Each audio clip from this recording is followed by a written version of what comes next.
في وزير اللي هو وزير المعادن، قالوا دخلوا الفحص الامني وما نجح، وحاجه طبيعيه ما نجح يجي اللي بعده. انا في نظري ابو نمو كان مكسب لوزاره المعادن. انا من زمانك ابو نمو ده في وزارته بتاعت المعادن المفروض ابو نمو ده ما يمشي. ابو نمو ده الوزير الوحيد اللي عنده شخصيه. ابو نمو الوزير الوحيد اللي عنده شخصيه وعنده كاريزما بتاعت وزيره بتاعت غاية. وزير المعادن ابو نمو ده المفروض يكون قاعد في كرسي ما يتبدل، ما يتبدل. جابوا واحد تاني قالوا كان شغال في الكنيسة في أوروبا ومشى الكيان، قعد سنتين وجا من الكيان جاء ده اختراق مش للأمن القومي، ده اختراق للحتة جوانا. كونه وزير من كان في دولة الكيان يجي يبقى وزير في السودان، دي مشكلة كبيرة جدا جدا. ده دمار السودان طوالي، ده طوال يشيل الفاتحه، ما في ولا بنقبل. وقسما بالله الليله لو دورت قامت طلقه بطلقه، قسما بالله ما يتعين. زول عاطل كان في الكيان، دارين يبقى لنا نحن وزير؟ يا اخي احترموا الشعب السودان، جيبوا لنا كفاءه، ما تجيبوا لنا سكران. احترموا الشعب السوداني، خلوا ابو نمو ده ما قاعد. جايبين تجيبوا لنا عطاله، ما بنقبل، ما بنقبل. اللي يزعل يزعل، اللي طرشق يطرشق، طز. ده كلام فاضي ما عنده اي قيمه. زول كان شغال في اوروبا عاطل في كنيسه بيمسح، ومشى وين؟ وجاي من الكيان سنتين وعاطل، وجاي بقول لنا نحن وزير بتاع معادن. ليه؟ التدور الليله، نحن بنقول الليله التدور. واعلى ما في خيل اي زول يركب، طالما بقله الادب خليها تقوم. شنو يعني؟ شنو؟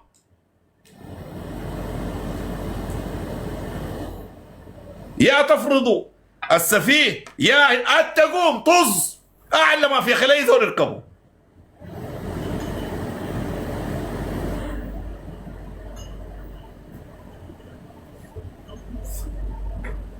الناس اتجاوزت، ادتكم الوزارات، جيبوا ناس كويسه. لكن تجيبوا لنا ناس. يا ابو نمو ماله؟ ابو نمو ممتاز، ابو نمو وزير مالي مكانته، وطني حر، عنده قرار وعنده شخصيه وعنده كاريزما، من الناس المشهود لهم بالكفاءة، ومن أفضل الوزراء اللي مروا على وزارة المعادن.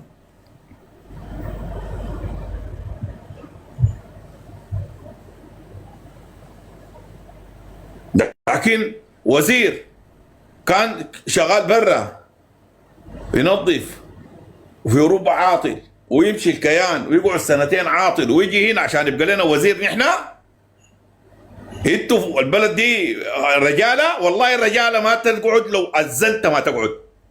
خلينا الكذب واللف والدوران. احنا ما بنمشي بمزاجنا بكيفنا. لكن لما تصل تجيب قله ادب وتجيب كلام فاضي، ما في سوداني بيقبل.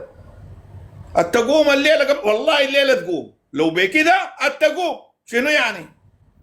شنو؟ خلوا الكلام الفاضي. نحن ما قاعدين نتعامل، لكن الصح صح والغلط غلط. ناس ما تفرض الحاجه الغلط، الشعب ما بيقبل. والله ما نقبل لو القيامه قامت. انا عندي واحد معلق قال رجاله بيجي، نتحدى الرجاله اللي يجي عشان نوريكم ان انتوا ابدوها واحنا بنتمها. الرجاله اللي يجي رجاله يقعد، رجاله يا تا، خلونا ما نتكلم ساي، خلونا ما نتكلم ساي عشان نعرف الرجاله.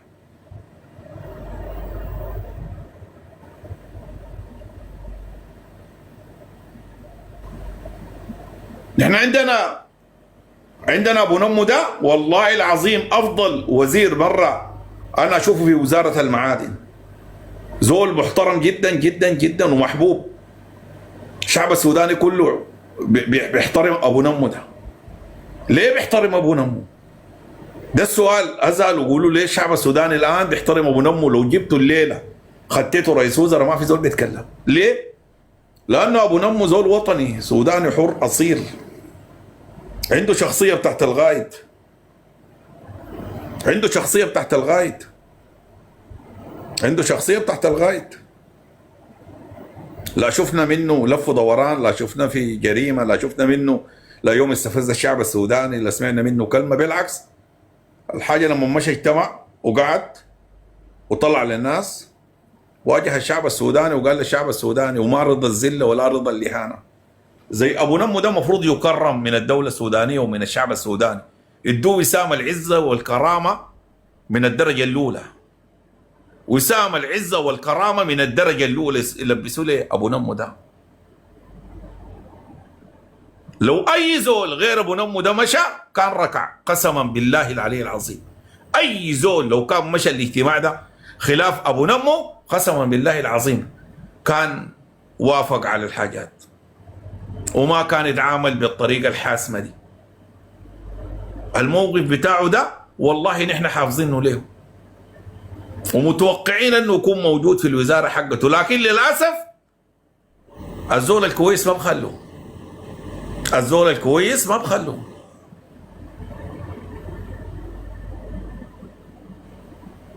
الزول الكويس ما بخلوه، بيشيلوا الزول الكويس زي هيثم، بيشيلوا زي ابو نمو، بيخلوا الزول اللي اساسا ما شغال، بيخلوا الزول اللي اساسا ما شغال. لكن زي ابو نمو ده ما بخلوه. اي زول الشعب بيكون دايره ومتفاعل بيه ومستمتع معه ما بخلوه، بيجيبوا الزول يخطوا لك كده كانه البلد دي بس رجاله كده قصد، كانه القصه قصد. احنا بنقول قصد ما في، ولا في زول بيفرض علينا حاجه احنا ما دايرينها. احنا اي حاجه بنمررها بمزاجنا. الناس كلها بتتعامل وبتتجاه عشان الوطن يعبر. لا في زول بيخاف من زول ولا في زول شايف له، كلنا والله ما في زول بيخاف، ولا بنخاف من حرب تاني ولا حرب تالي ولا حرب ثاني. نهائي ما عندنا ولا خايفين. اللي بيحصل اكتر من كده شنو تاني؟ ما في حاجه، ما في حاجه تانية الناس تخاف منها. يعني في سودان الان تقول لي والله يا كده يا والسودان بيقول لك دوس طوال يا رح، والله ما خايفين. لكن الناس بتراعي لحق الوحده، الناس اللي وقفت مع بعض والناس اللي كلها، وعندنا اهلنا نازحين ولاجئين، والناس كلها مأمله الان ترجع وترجع لبيوتها وترجع لمناطقها وترجع لديارها وترجع لحواكير. الناس دي تعبت برا، حتى اللاجئين والنازحين تعبوا، في ناس طولوا برا، فالناس كلها دايره ترجع ودايرين نعمل وحده. نقعد نتناقش، لكن الواحد دائما لما نعمل الحاجه يراعي للناس التانيين، ما الشغله تبقى لوي دراع رجاله كده زي ما بقول لك. في ناس بيطلعوا لك هنا رجاله ما بترجل مننا، والله العظيم ما كرجل مننا لو نططت، ولو دارين نبلك وقسما بالله نبلك الليله قبل بكره. ما في زول رجال، ما في حاجه اسمها رجاله دي انتهت. حميدتي ده كان عامل فيها راجل، حميدتي ده اللي كان بيهري شيء زول عامل فيها راجل، يتبلع والشمس في نص السماء، كان بيهري شيء زول بيهرشوا. وفي ناس ولا بتقول لي تلت الثلاثه كم، والله في ناس لما يقربوا يركعوا لنا وما نسلموا عليهم. بلينا بل منو حميدتي ده؟ هل بل الجيش براو؟ لا الشعب السوداني كله، كل الشعب السوداني وبوجود الجيش. احنا ما عندنا ولا بنغلط ولا عندنا غلط مع زول، احنا دارين الصح، الصح صح والغلط غلط. ما في زول يجي يتكلم معنا بلهجه بتاعت لو دراع ورجاله، رجاله ما في ارجل مننا والله العظيم. لو السودان ده اتمسح رجاله ما كرجل مننا، رجاله دي ما نسمعها، رجاله دي اصله ولا نسمعها.